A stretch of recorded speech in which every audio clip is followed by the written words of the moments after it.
All right. Do we have any questions for Dan? Hey, Dan, have you devised any kind of method for dealing with oak trees on any of the properties that you're helping to develop, whether it be having the ag commissioners come in or getting an arborist to come in and make recommendations? I've had arborists come in. Again, for anybody that's planted through oak trees or it really drives up the cost of development because you're going to have to, keep the ground out and also the end post and so on and so forth. But arborists are probably the most easiest thing. Check your local ordinances because there are ordinances around. I know the San Luis Obispo County has gotten either a tentative one, or if I don't know, we can't recall if they've actually set a policy and standards, but there's a number of acres and a number of trees that can be done. But that would be my first thing. Get an arborist through there and kind of trim them, and if it becomes other problem, then maybe call the county or the appropriate regulatory agency.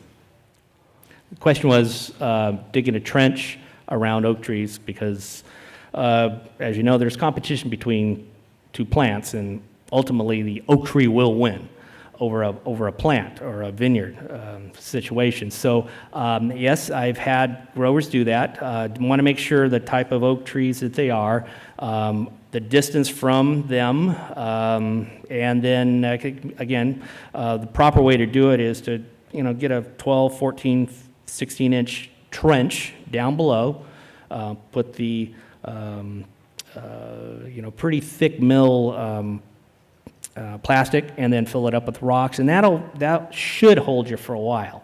I'm not going to say it's permanent. I mean, oak trees have a way of getting through things, so it'll help. And again, if it's too much, you may not want to plant those 2 rows. It's always an option.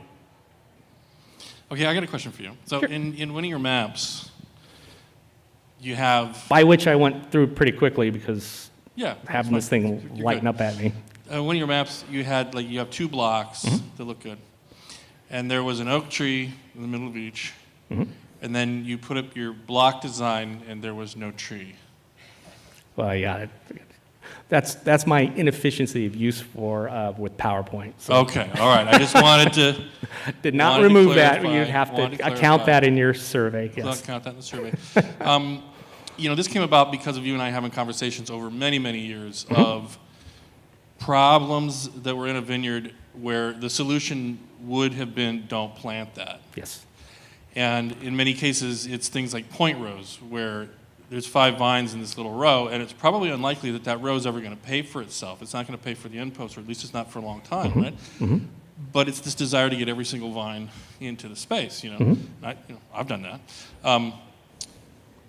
What are some examples? And so this is about trying to find those things and decide whether you want to do that or not. What are some examples, like real-life examples, of situations like this where, looking back, a little planning probably could have helped deal with a situation? Sure. Different degrees. First, amending. I mean, we all think, we need to soil amend, but again, it could be costly. So I've had some growers kind of fidge on the lime in some cases, and I've had nutritional problems throughout the whole time. So that's one. 2 is not allowances for proper utilizations around these oak trees.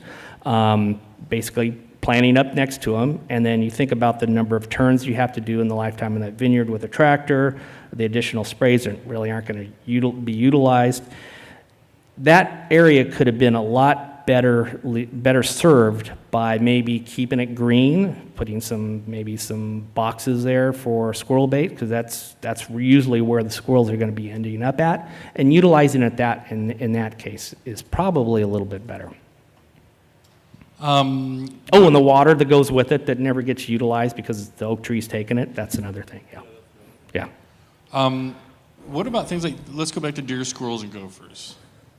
Say that again, Let's go back to deer, squirrels, and gophers. We don't need to touch on pigs because I don't know what you can do about pigs. They're just going to do what they want to do. Maybe another conversation, but deer are very habitual.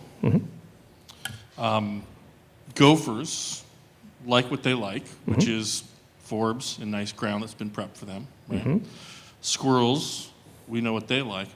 Are there things that you could do ahead of time, like you'd mentioned it, to really try to suppress or move, encourage those critters to go somewhere else? Preemptive attacks. Get them cleaned up before you plant, because if we're looking at gophers, you're creating basically a buffet for them. You've essentially tilled the soil.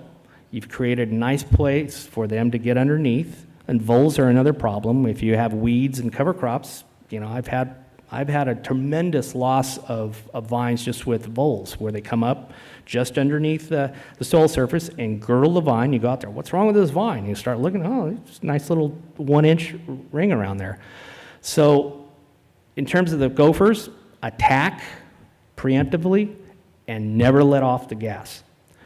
For squirrels, same thing, stay on them. It would be nice if you could go and do a corridor of maybe a half a mile into your neighbor's place, if possible, and go out there and trap them or do something out there to limit their, and also, if possible, take some of their food sources away, and bait them at the proper times, and you'll do a good job, but it's a constant fight. You can't give up on it. I mean, it's just like weed control. Once you give up on it, you're back to starting, so you can't give up. So does it make sense to have a vertebrate control program in place before you ever plant? Absolutely. Absolutely. Okay, so we put up owl boxes a year or two Sure. before. We trap actively on the land before it's been prepped. Yep. Get them taken care of there. Same thing with the squirrels. Is there habitat modification that you think works fairly well for squirrels? Things that you can do to encourage them not to hang out there? You mentioned- Fencing, I've seen some fencing, maybe the old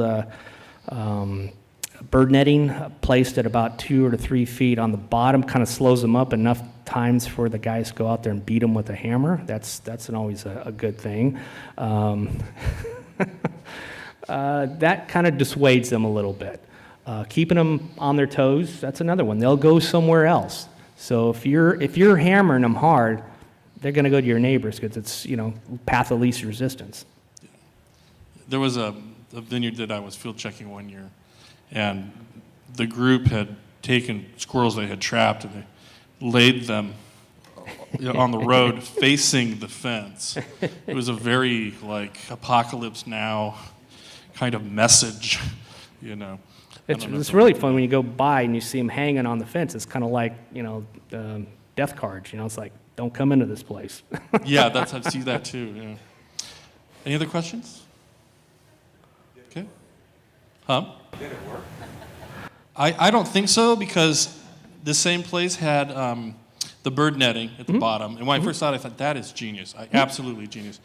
But I'm driving up to go check this block, and there's a squirrel, and it shoots out of the vineyard, and it goes through all these little... And I was like, oh no, it's like going to get caught. I mean, that's kind of cruel.